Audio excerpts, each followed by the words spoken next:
The first thing you should know about me is this. I didn't make it to 73 by being foolish. My name is Joy Morrison. Most people just call me Grandpa Joy, usually with a polite smile that carries a quiet assumption that age has dulled me, that I'm harmless now, that my best days are far behind me. That night at the dinner table, my daughter's husband believed that assumption with his whole heart. And that belief cost him dearly. The dinner was supposed to be a celebration.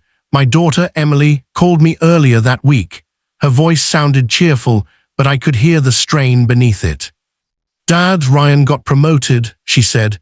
"He's taking everyone out to dinner. It would really mean a lot if you came." When your child asks like that, you don't refuse, even when your instincts whisper that you're walking into discomfort. I put on my best clothes that evening. A charcoal blazer I'd owned longer than Ryan had known my daughter. A clean white shirt, shoes polished by my own hands. Standing in front of the mirror, I saw an old man, silver hair, slow movements, deep lines carved by years of work and responsibility.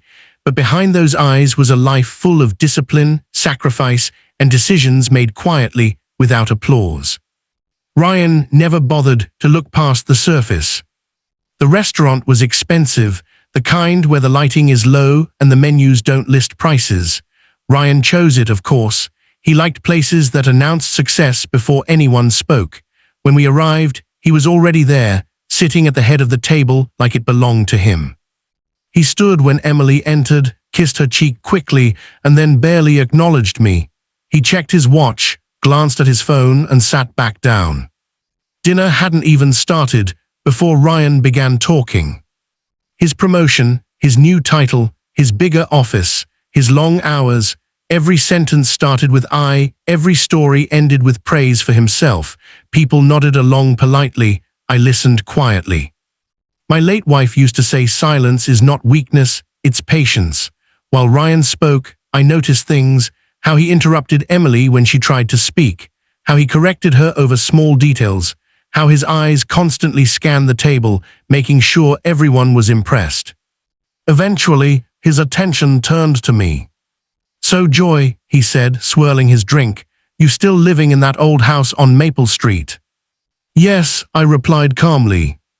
He chuckled. "Man, I don't know how you do it. That place is ancient. No offense, but I could never stay stuck like that. You've got to keep upgrading in life." A few uncomfortable laughs followed. No one challenged him. "That house raised my daughter," I said.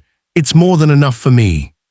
Ryan smirked. "Sure, I just think ambition matters. Some people are content settling." Settling. The word sat heavy on the table.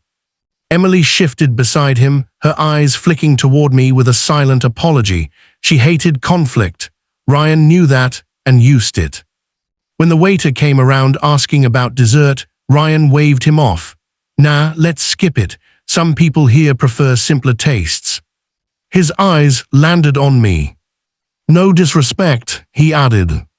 "That's how men like Ryan work. They insult you, then pretend they didn't." I folded my napkin slowly and placed it beside my plate. Inside me, decades of restraint stirred, not anger, not embarrassment, but clarity. I smiled. "Ryan," I said gently, "can I ask you something?" He leaned back, amused. "Sure, Grandpa Joy. Do you know why men my age talk so little?" He shrugged. "Because you've already said everything." I chuckled softly. "No, because we've learned which moments are worth breaking the silence." The table grew quiet. Ryan raised an eyebrow. "That's so." I reached into my blazer pocket and pulled out a thin envelope. No drama, no slamming it down. I placed it gently beside his plate. "What's this?" he asked. "Open it." His smile faded as he slid the papers out. His eyes scanned the first page, then the second, then the third. His posture stiffened, his breathing changed. Confusion gave way to recognition. The company name printed at the top was his. "You see," I said calmly, "when I retired, I didn't stop working. I just stopped chasing attention." Ryan swallowed. "That old house on Maple Street," I continued, It sits on land I bought 40 years ago. Developers came knocking years back. I didn't sell, I invested. I leaned forward slightly. The private trust listed there funded a commercial expansion 7 years ago. Quiet capital, no headlines. Ryan's face drained of color. That expansion, I said, is the reason your division survived the downturn, the reason you're celebrating tonight. Emily stared at me, stunned. Dad, why didn't you ever tell me? I looked at her softly, because I wanted you to love me as your father, not measure me by money. Ryan finally looked up, his voice shaky. Why didn't you say anything sooner? I met his eyes without flinching. Because respect given freely matters more than respect demanded, I said, and I wanted to see which one you'd choose.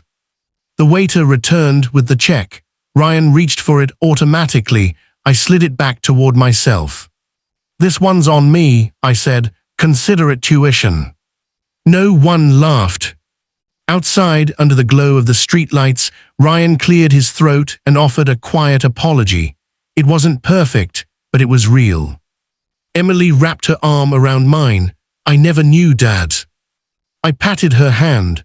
That's okay, sweetheart. You don't need to know everything about a man to know his heart. That night, Ryan learned something no promotion ever teaches. Never humiliate an old man who has nothing left to prove. Some of us didn't lose our power with age. We learned how to use it silently.